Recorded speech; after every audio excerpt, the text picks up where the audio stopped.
Well, we are here at Performance Medicine in Kingsport talking today about a topic that not a whole lot of people know a lot about, but yet it's very important. We are joined by our daytime doc, Dr. Tom Rogers. And Dr. Rogers, thanks for having us out today. Thanks for coming.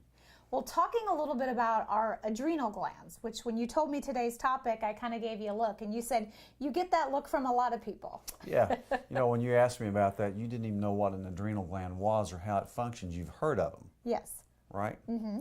Your adrenal glands are two tiny little glands that are sitting right on top of each kidney. And actually, they're very important to your health. Without them, you die.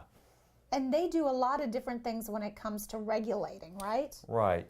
Adrenal glands are responsible for putting out cortisol, which is the stress hormone. You need it. Okay. It's responsible for putting out epinephrine or adrenaline when you need to get out of a situation quickly and when you get real anxious. It plays a part.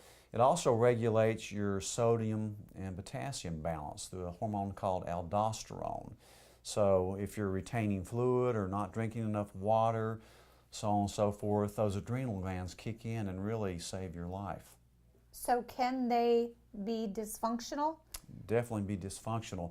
And we rarely look at adrenals because we don't think that they're really that important, but really they're very, very important.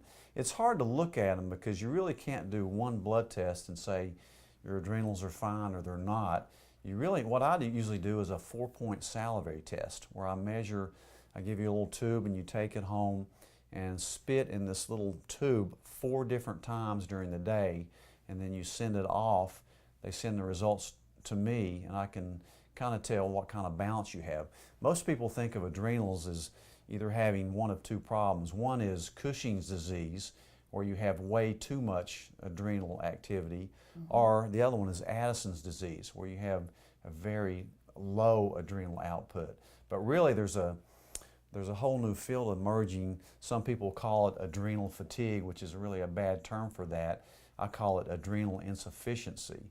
So when I start looking at this is when people are overweight or they're stressed out or they're very tired, they're fatigued, and I call them wired but tired. They just can't figure out what's going on with them. And a lot of times if I can look at that, I can start balancing their adrenals, because if you don't, your thyroid's not going to work very well, and also it's going to throw your insulin levels off. So when you say you can go ahead and try to balance those, what does that mean? Is that through a supplement or a pill or a... That's the hard part, because nobody knows how to balance adrenals very well. There's not one pill you can give to balance it, and sometimes it takes 6 months to a year for me to work on it. Whether it's high or low depends on how you treat it, but really you're talking about, number one, learning how to relax and live a little less stressful lifestyle. That will go a long way in helping balance your adrenal glands.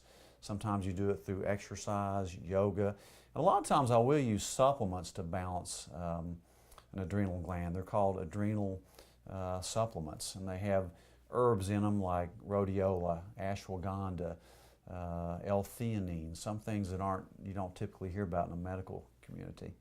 So if you've not been feeling real well, if you just seem off, you're wired but tired, it could be your adrenal glands. It could be. If you can't figure out what's going on with you, ask about adrenal glands.